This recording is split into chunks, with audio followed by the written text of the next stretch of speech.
हिंदुस्तान को आप याद करते हैं या उसको श्रद्धांजलि देते हैं। अली जावेद जिन वैल्यूज़ को रिप्रेजेंट करते थे अपने लेखन में और अपने जीवन में, वो इसलिए नहीं महत्वपूर्ण है कि उन्हें अली जावेद रिप्रेजेंट करते थे या ये यूनिवर्सिटी उन्हें रिप्रेजेंट करती है, कहने में अब थोड़ा संकोच हो रहा है, करती थी एक ज़माने में। आप लोग जानते ही होंगे कि मैं इस यूनिवर्सिटी में पढ़ भी चुका हूँ और कुछ दिन पढ़ा भी चुका हूँ।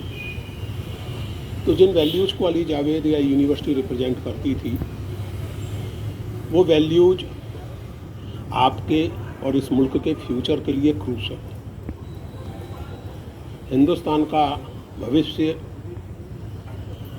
जैसा हम हिंदुस्तान को जानते आए हैं, देखते आए हैं, वो अगर बचाना है एक वाइब्रेंट, डेमोक्रेटिक, जिसमें अपनी बात कहने के लिए आपको डरना ना पड़े, जिसमें जो भी रूलिंग गवर्नमेंट या पार्टी हो उसका विरोध करने पर आप पर एंटी नेशनल का तगमा ना चिपकाया जाए, जिसमें मीडिया सुबह से शाम तक नफ़रत ना पिलाए, बेवकूफ़ी ना पिलाए,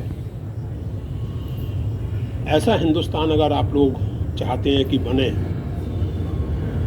तो वो वैल्यूज एकदम क्रूशल हैं जिनके लिए अली जावेद जैसे लोग जीते रहे और मरते रहे। वो क्या वैल्यूज हैं और वो कौन सी वैल्यूज हैं जिनके सिलसिले में मैंने कहा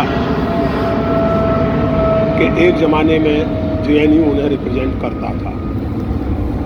मैं सन 77 में JNU आया था, ग्वालियर से आया था मैं, और आकर के अपने एंट्रेंस टेस्ट की तैयारी के लिए कोई महीने भर तक मैं अली जावेद के कमरे में रहा था। उन दिनों गंगा हॉस्टल लड़कों का हॉस्टल होता था और उसमें 137 नंबर कमरे में मैं करीब महीने भर तक रुका था और वहीं रह कर के मैंने तैयारी की थी, रिटन टेस्ट की भी, फिर कुछ दिन के लिए वापस गया, फिर लौट के आया, इंटरव्यू की तैयारी की।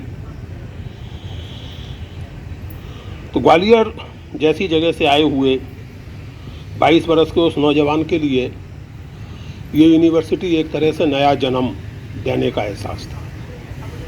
मैं आप लोगों के बारे में नहीं जानता, हो सकता है कि दुनिया अब काफ़ी बदल गई हो और अच्छे ढंग से बदल गई हो, लेकिन उस ज़माने में ये कल्पना करना मुश्किल था, ग्वालियर शहर में कम से कम, कि रात के 9 साढ़े 9 बजे के बाद कोई लड़की अकेली या दुकेली भी बेधड़क बेखौफ होकर घर से निकल सके। और यूनिवर्सिटी कैंपस और कॉलेज के उसमें तो सवाल ही नहीं पैदा होता। जो लड़कियों का कॉलेज था वहाँ शाम के 5 बजे लड़कियों पे कर्फ्यू लग जाता था। हॉस्टल की जो लड़कियाँ थीं वो 5 बजे के बाद हॉस्टल के बाहर नहीं रह सकती थी। यहाँ मैंने देखा सन 77 में कि बेधड़क लड़कियाँ घूमती हैं इधर उधर, पूरे सेंस ऑफ सिक्योरिटी के साथ, पूरे सेंस ऑफ डिग्निटी के साथ, और ये वो किसी मेहरबानी के बोध के साथ नहीं करती, बल्कि एक तरह के सेंस ऑफ एंटाइटलमेंट के साथ करती।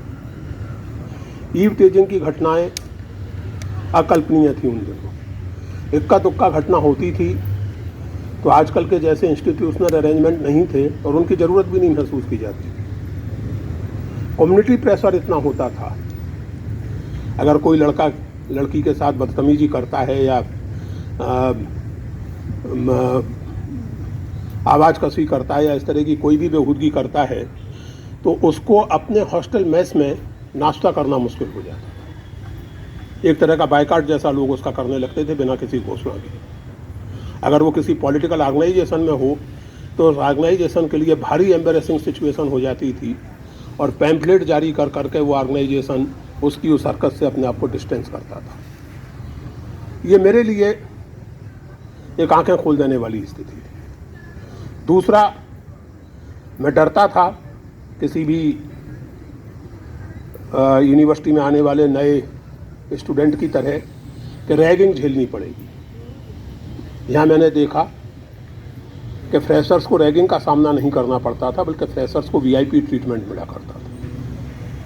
मुझे नहीं पता कि आज क्या होता है। फ्रेशर होने के नाते हमें हर तरह की मदद करने के लिए लोग तैयार रहते थे। अली जावेद मेरे कोई पुराने दोस्त थोड़े थे।